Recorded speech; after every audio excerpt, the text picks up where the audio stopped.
July 1863. The American Civil War. Confederate forces under Robert E. Lee have penetrated into Pennsylvania in their second invasion of the North. The Army of the Potomac, under the command of George G. Meade, has followed in pursuit. Union cavalry pick a spot to defend at the town of Gettysburg. As expected, rebel forces attacked the Federal positions at Herr, McPherson, and Seminary Ridges. The Union troops hoped to buy time for the main force to defend the more heavily fortified positions at Cemetery Ridge, Cemetery Hill, and Culp's Hill.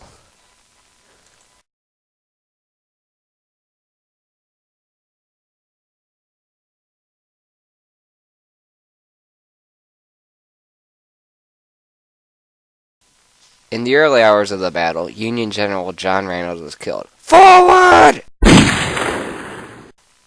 Throughout the day, more troops from both sides arrived at the field. The Union Army took the fortified positions.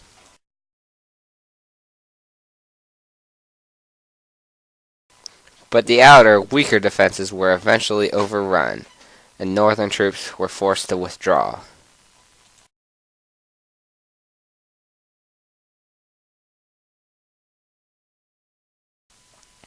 The first day of Gettysburg by itself ranked as the 23rd biggest battle of the war, and at the end of the day, there were over 15,000 casualties from both sides.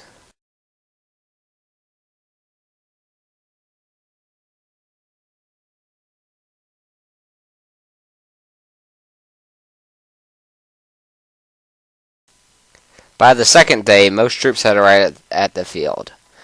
Lee's forces planned to attack Meade's flank, but encountered unexpected Union positions.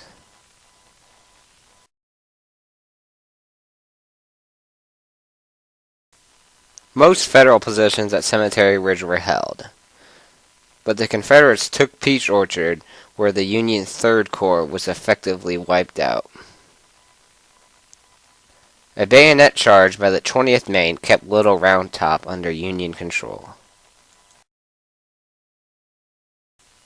Rebel attempts to take Culp's Hill were thwarted, thanks to General George Greene's insistence on defensive positions for the Union troops. Nearly 17,000 troops were lost the second day, putting the total casualty amount to nearly 32,000. While some of the same attacks were carried out by the Confederates on the third day, the main offensive started at 1 p.m., with the largest Confederate artillery barrage of the entire war.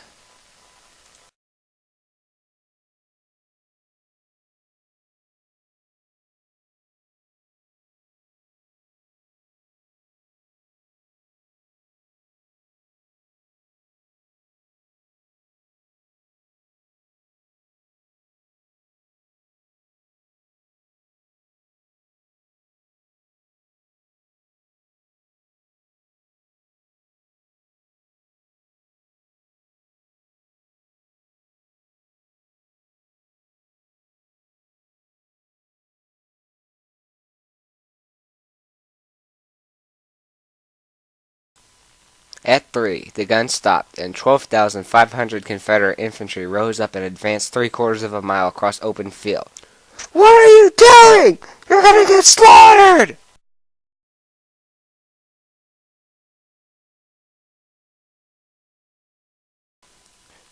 The rebels were annihilated by Federal infantry and artillery, suffering over a 50% casualty rate.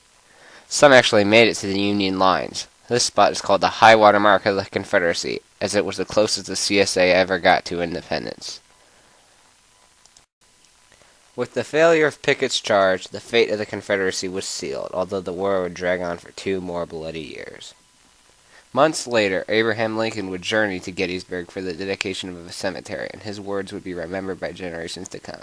"We here highly resolve that these dead shall not have died in vain, that this nation, under God, shall have a new birth of freedom, and that government of the people, by the people, for the people, shall not perish from the earth."